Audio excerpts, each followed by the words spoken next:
찬송가 453장입니다. 찬송가 453장입니다.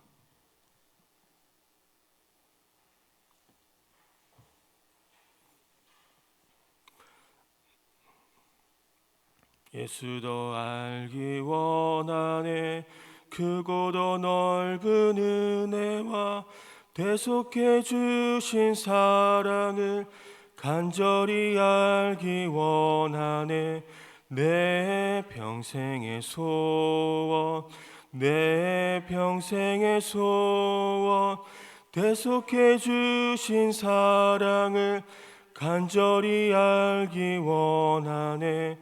성령이 스승되셔서 진리를 가르치시고 거룩한 뜻을 깨달아 예수를 알게 하소서. 내 평생의 소원, 내 평생의 소원, 대속해 주신 사랑을 간절히 알기 원하네. 성령의 감화 받아서 하나님 말씀 배우니 그 말씀 안절안절이 내 맘에 교훈 되도다.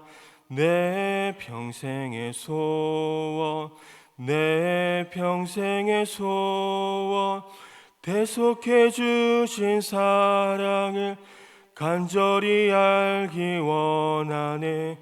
예수가 계신 보좌는 영광에 둘려 있도다. 평화의 왕이 오시니 그 나라 왕성하도다. 내 평생의 소원, 내 평생의 소원, 대속해 주신 사랑을 간절히 알기 원하네. 아멘. 하나님 말씀은 출애굽기 34장 1절에서 9절까지 말씀입니다. 출애굽기 34장 1절에서 9절까지 말씀 교독하시고 마지막 절을 같이 읽겠습니다. 여호와께서 모세에게 이르시되 너는 돌판 둘을 처음 것과 같이 다듬 만들라. 내가 깨뜨린 처음 판에 있던 말을 내가 그 판에 쓰리니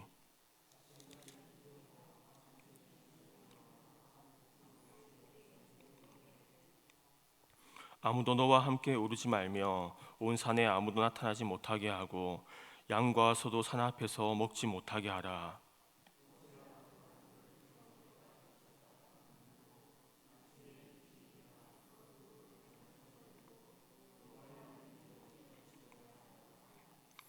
여호와께서 구름 가운데에 강림하사 그와 함께 거기 서서 여호와의 이름을 선포하실세.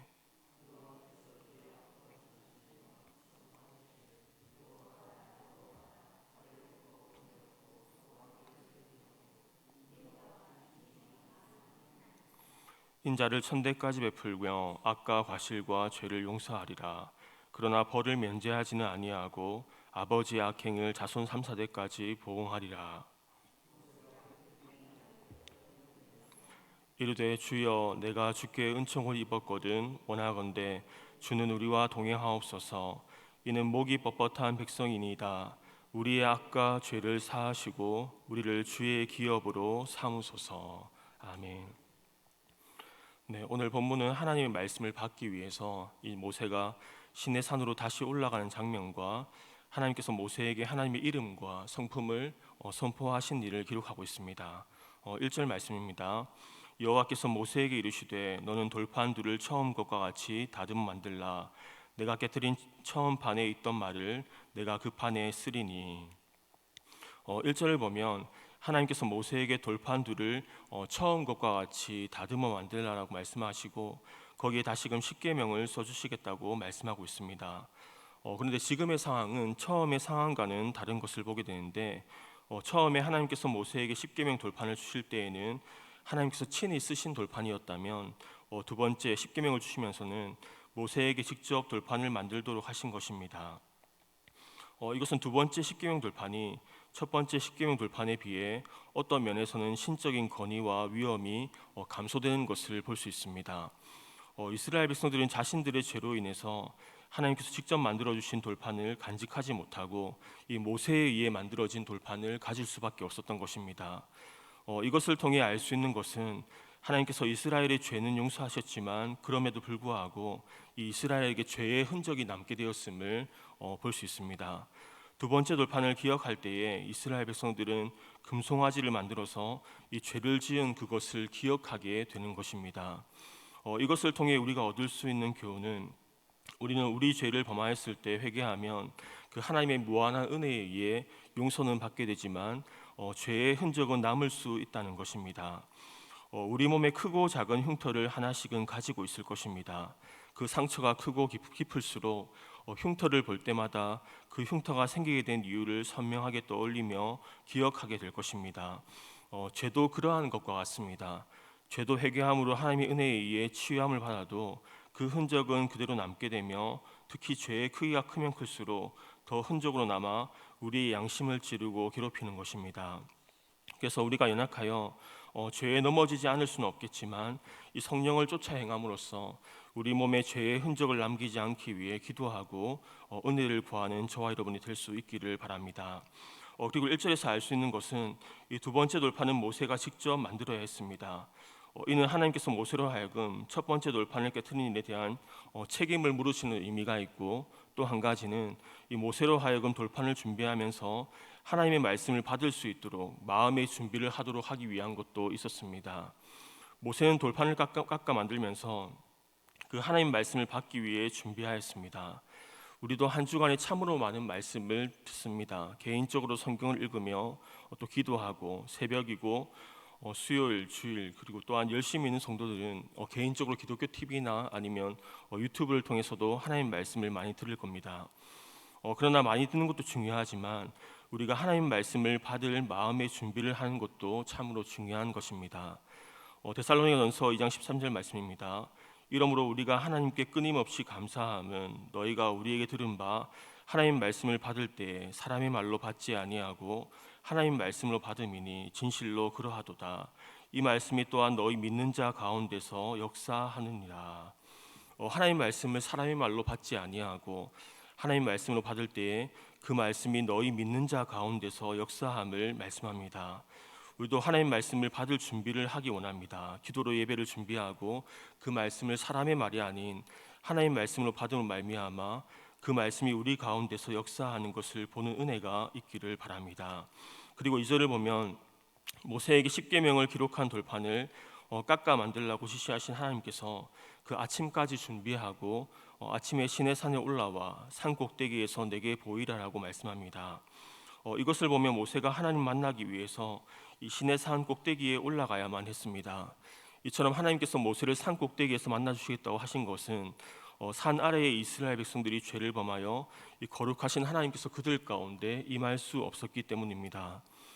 그것을 보면 우리도 하나님 만나기 위해 구별된 삶을 사는 것이 필요하고, 또한 하나님 만나기 위해 하나님께로 나아가야 함을 볼 수 있습니다.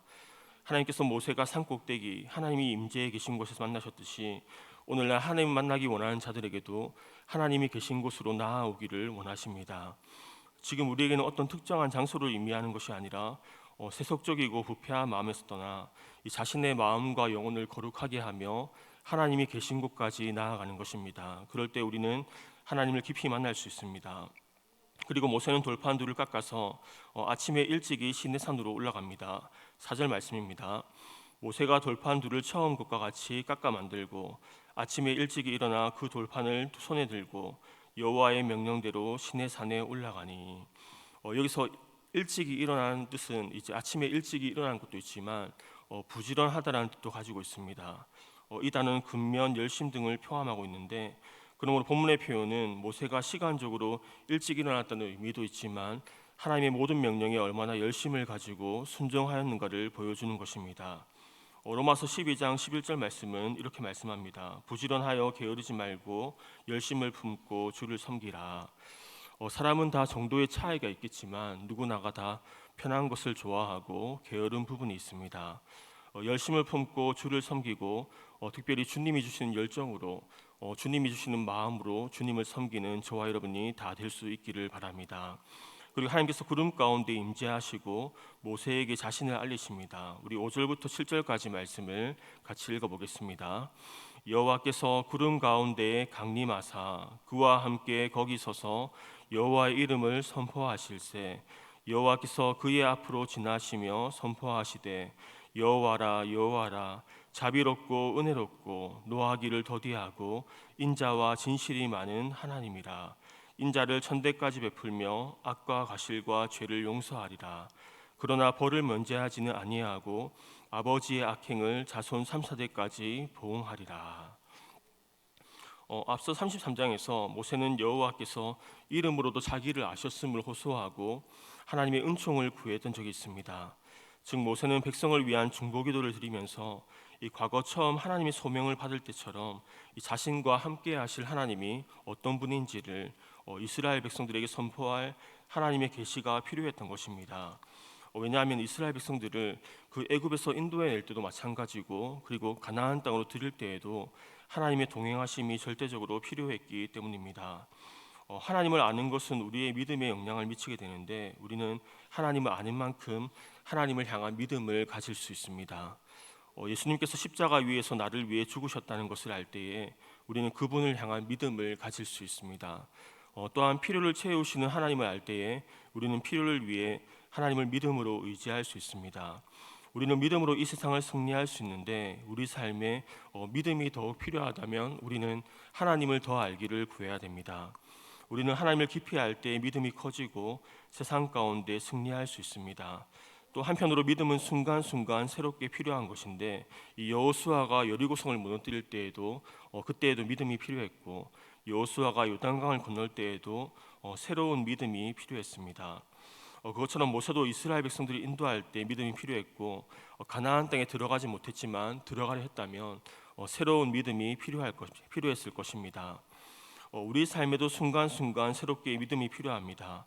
과거의 믿음으로 승리했을지라도 또 앞의 일들을 감당하기 위해 승리하기 위해 우리에게는 믿음이 필요한 것입니다. 모세가 하나님의 영광을 보기를 기도한 것처럼 우리도 날마다 그분을 더 알기를 추구하며 살아가는 저와 여러분이 될 수 있기를 바랍니다. 오늘 본문에서 그 하나님은 자비롭고 은혜롭고 노하기를 더디하시고 인자와 진실이 많은 하나님이라고 모세에게 알려주십니다. 하나님은 자비하신 분인데 그분의 자비로 인해 우리의 모든 죄가 용서함을 받았습니다. 에베소서 2장 7절 말씀 이렇게 말씀합니다. 이는 그리스도 예수 안에서 우리에게 자비하심으로 그 은혜의 지극히 풍성함을 오는 여러 세대에 나타내려 하심이라. 그분은 우리 세대뿐 아니라 이전 세대에도 그분의 은혜의 풍성함을 나타내셨고 또한 우리가 떠난 그 이후에도 여러 세대의 은혜의 풍성함을 나타내실 하나님이신 것입니다. 그분의 은혜와 자비가 참으로 큼을 보게 되는데 7절을 보면 인자는 천대까지 베푸신다고 말씀하시고 아버지의 악행은 자손 3, 4대까지 보응하신다고 말씀하십니다. 이는 숫자적인 의미만 있는 것은 아니지만 이 하나님의 진노에 비해서 은혜가 비교할 수 없을 만큼 큼을 우리에게 보여주고 있습니다. 예전에 다윗의 장막이라는 찬양팀이 있었는데 그 찬양곡 중에 영원한 왕 예수라는 곡의 가사를 보면 이런 내용이 있었습니다. 사랑과 자비가 죄와 심판을 이겼네.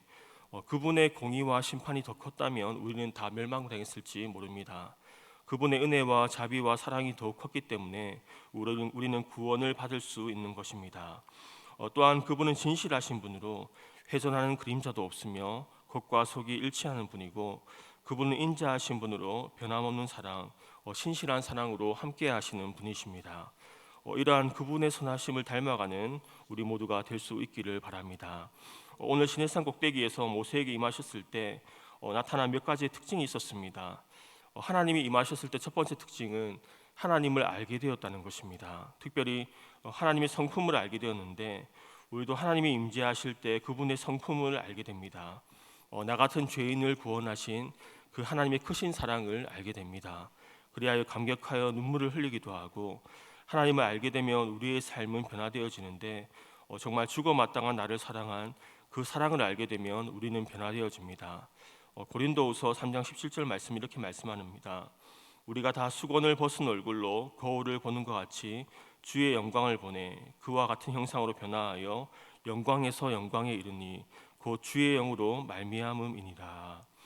여기서 주의 영광은 주님의 성품을 말하고 주님의 영광이 우리 삶에 점점 더 커질수록 점점 더 크게 깨달아질수록 더욱더 변화되어지는 것입니다. 모세가 이 땅에서 가장 온유한 자였던 것은 모세가 하나님의 영광을 많이 보았기 때문입니다. 그래서 주님의 영광의 임재가 이곳에 가득하기를 늘 기도하는 저와 여러분이 될 수 있기를 바랍니다. 그분이 임하시면 이곳에 나온 자들이 그분을 알게 될 것이고 그 사랑 가운데 삶이 변화되게 될 겁니다.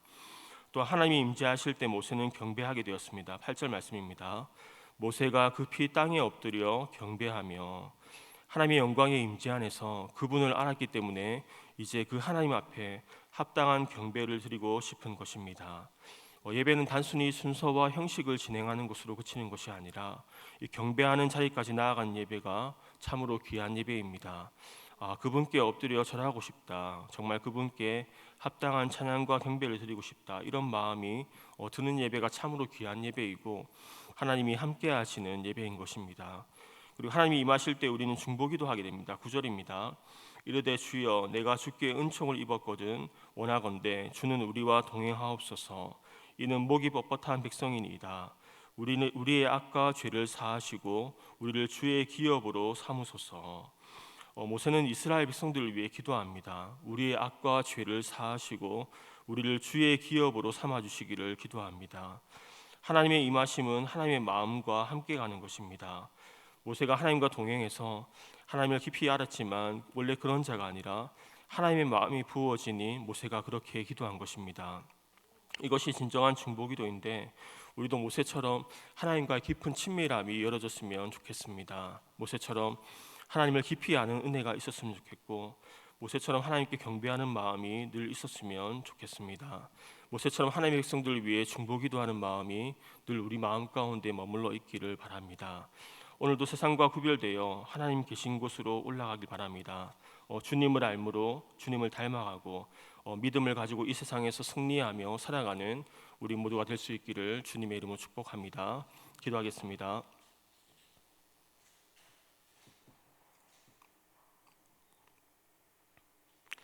사랑이 많으신 하나님, 우리도 하나님을 깊이 만나기 원합니다. 우리의 삶을 변화시킬 주님과의 만남이 일어나길 원합니다. 우리의 소망은 주님을 더욱 알고 주님을 더욱 닮아가는 것입니다. 주의 크신 은혜와 자비를 알아 우리도 예수님처럼 온전히 품어줄 수 있는 사람 되게 하여 주옵소서. 또한 살리는 사람이 되어주고 바른 길로 인도해 줄 수 있는 우리 모두가 되게 하시고 예수님이 은혜와 진리로 충만했던 것처럼 우리도 은혜와 진리로 충만케 하여 주옵소서. 우리가 더욱 예배자로 세워지기 원합니다. 하나님이 찾으신 사람이 내가 되게 하시고 하나님의 마음과 시선이 늘 머물러 있는 성전 되게 하여 주옵소서. 더욱 중보기도자들이 더욱 많이 세워지기 기도합니다. 성숙하여서 또한 하나님의 마음을 부어주셔서 나를 위해서만 기도하는 것이 아니라 이 마른 뼈와 같은 그리고 세상에서 넘어지고 깨어지는 이 땅의 하나님의 백성들을 위해 중보하는 것을 놓치지 않게 하여 주옵소서. 여름 사역을 준비하고 있습니다. 수고하시는 교육자들, 교사분들 기억하여 주셔서 이 지치지 않는 새 힘을 주시고 새로운 은혜를 주셔서 몸과 마음을 새롭게 하시고 지혜와 능력으로 함께하여 주옵소서. 여름 사역이 또 한 번의 행사가 되어지는 것이 아니라 정말 하나님이 함께하시는 시간이 되어서 경배하고 기도하며 삶이 변화되어지는 시간 되게 하여 주옵소서. 오늘도 주님께 더 가까이 나아가 주님의 마음과 음성을 듣는 또 은혜를 허락하여 주옵소서. 감사드리며 살아계신 예수님의 이름으로 기도드립니다. 아멘. 하늘에 계신 우리 아버지, 아버지의 이름을 거룩하게 하시며 아버지의 나라가 오게 하시며 아버지의 뜻이 하늘에서와 같이 땅에서도 이루어지게 하소서. 오늘 우리에게 일용할 양식을 주시고 우리가 우리에게 잘못한 사람을 용서하여 준 것 같이 우리 죄를 용서하여 주시고 우리를 시험에 빠지지 않게 하시고 악에서 구하소서. 나라와 권능과 영광이 영원히 아버지의 것입니다. 아멘.